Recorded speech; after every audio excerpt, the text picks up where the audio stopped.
Gaïndé 2000, en fait, est une agence qui a été créée dans le cadre d'un partenariat public-privé au Sénégal en 2002 en vue de finaliser en fait, les études qui avaient été lancées dans le cadre de la facilitation commerciale.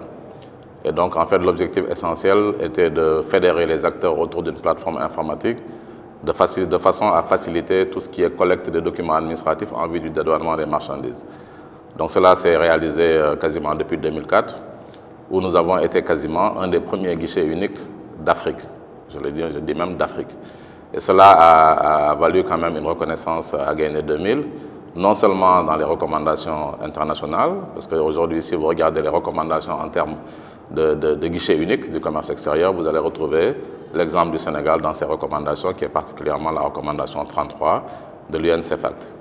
Ensuite, nous avons voulu également partager ces expériences autour d'une association. Et c'est comme ça qu'en fait l'Alliance africaine pour le commerce électronique est née, de façon à pouvoir échanger et créer un cadre de concertation avec un ensemble de pays.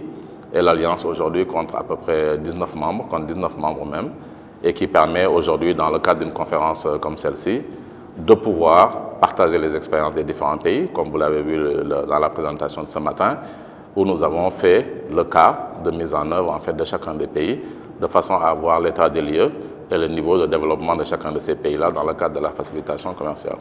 Est-ce que vous pensez que toutes ces expériences réussies dans le continent africain peuvent aujourd'hui être regroupées pour former un seul modèle qui peut être appliqué à l'ensemble des pays africains? Alors, avoir un seul modèle, ce sera très difficile parce que dans le cadre des expériences de guichet unique, on se rend compte quand même que, j'allais dire, les piliers des guichets peuvent être différents d'un pays à l'autre. Quand je dis piliers, c'est-à-dire que quelle est la structure qui gouverne le guichet unique. Et donc, dans certains pays, vous allez avoir le ministère du Transport, dans d'autres pays, vous allez avoir l'administration des douanes à travers le ministère des Finances. Donc, c'est très difficile d'avoir un modèle. Par contre, ce qui est quand même assez, j'allais dire, commun, c'est comment trouver un consensus autour des acteurs qui interviennent dans le cadre des opérations d'import-export, de façon à pouvoir créer une plateforme d'échange d'informations. Et donc, en fonction du niveau d'avancement technologique des pays, on peut être amené à pouvoir aller plus ou moins en profondeur dans le niveau d'intégration, parce que vous pouvez avoir des pays qui ont déjà un niveau d'avancée technologique assez important, ou vous êtes plutôt dans des logiques d'interopérabilité de systèmes plutôt que dans la logique de construction d'un système unifié. Donc les modèles peuvent être différents. Vous pouvez avoir des pays qui ont un niveau, par exemple, technologique assez pauvre au niveau des administrations, où le guichet peut aller jusqu'à créer des interfaces pour ces administrations-là de façon à pouvoir travailler de façon concertée autour d'une plateforme informatique. Donc les modèles sont un tout petit peu, peuvent être différents, mais la finalité est la même. C'est comment faciliter les opérations d'import-export à l'opérateur économique. C'est ça essentiellement la finalité. Est-ce qu'aujourd'hui on peut parler globalement, c'est-à-dire de travailler sans papier, c'est-à-dire vraiment zéro papier quand ça vient aux relations commerciales et surtout en termes de commerce extérieur? Alors, c'est clair que c'est, j'allais dire, une étape qui est importante dans le processus de modernisation des administrations et dans le processus de modernisation, en fait, j'allais dire, du commerce extérieur. Il y a quelques années, lorsqu'on parlait de guichet unique, on n'était pas forcément dans une logique de dématérialisation. Ce sont des termes qui, aujourd'hui, sont quand même des termes courants. Lorsqu'on parle de dématérialisation, tout le monde sait qu'on est dans une logique de zéro papier. Et cela se traduit même dans notre vie quotidienne. Quand vous faites des transactions, vous n'êtes pas forcément dans la recherche d'un document. Et donc, naturellement, il est important aujourd'hui que les administrations aujourd'hui aillent également dans ce sens-là, où à la limite, on se départit un peu de ces aspects documents physiques qui donnent l'impression qu'on détient la preuve de quelque chose, alors qu'aujourd'hui, nous sommes tous dans une ère technologique où nous utilisons beaucoup de smartphones, on utilise beaucoup d'ordinateurs, où finalement, on se contente des informations qui sont véhiculées à travers ces plateformes informatiques-là. Et donc, naturellement, lorsqu'on parle de dématérialisation, c'est une étape qui aujourd'hui est indispensable dans un processus de single window, le terme qu'on utilise aujourd'hui, de guichet unique, le guichet unique abouti. D'accord? Parce que lorsqu'on parle de guichet unique, c'est vrai, on est au départ dans la logique de concertation, d'orchestration d'un certain nombre de processus, mais la finalité, c'est quand même de permettre aux administrations de pouvoir prendre des décisions sans pour autant avoir à manipuler de papier et en limitant les contacts physiques entre les individus. Et aujourd'hui, le processus de dématérialisation, je pense, est un processus irréversible. toutes les administrations sont censées aller vers un processus zéro papier. Et donc nous avons vu à travers des présentations ce matin que quasiment toutes les présentations intègrent un volet de dématérialisation qui quand même s'accompagne de la mise en place d'un certain nombre d'instruments et d'un certain nombre de réglementations qui permettent de donner une valeur juridique à ces documents. Et essentiellement, en prenant l'exemple du Sénégal, il y a des lois qui ont été votées en 2008 et qui ont permis de favoriser quand même l'utilisation du document électronique.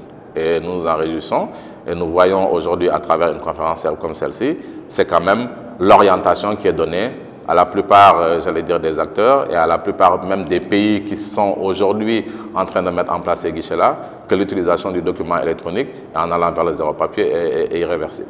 Alors, ma dernière question en fait, est toujours relative au processus de dématérialisation.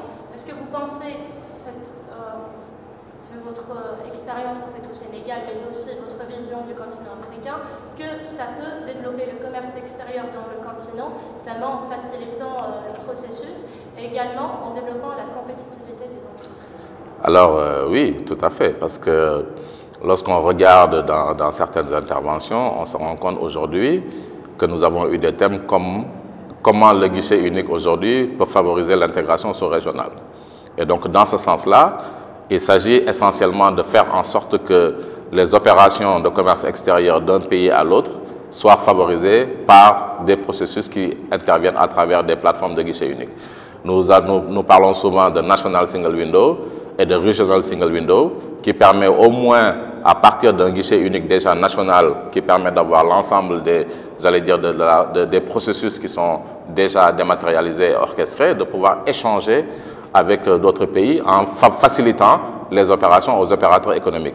Et dans ce contexte-là, il y a des projets innovants qui ont été initiés par l'Alliance africaine, en l'occurrence, par exemple, le projet d'échange du certificat d'origine électronique, qui permet effectivement à un exportateur d'un pays de pouvoir avoir un certificat d'origine électronique et que ce certificat-là devienne un document d'importation dans le pays de destination de la marchandise. Et donc, en donnant une valeur légale à ce pays, forcément, ça favorise et ça simplifie en fait les opérations d'un pays à l'autre et favorisant bien entendu l'intégration sous-régionale. Et c'est dans ce modèle-là que nous allons. Nous avons commencé un projet pilote entre le Sénégal et la Côte d'Ivoire. Et il y en a eu également entre le Cameroun et le Congo qui permettait justement de pouvoir favoriser cette intégration sous-régionale à travers des échanges de documents électroniques.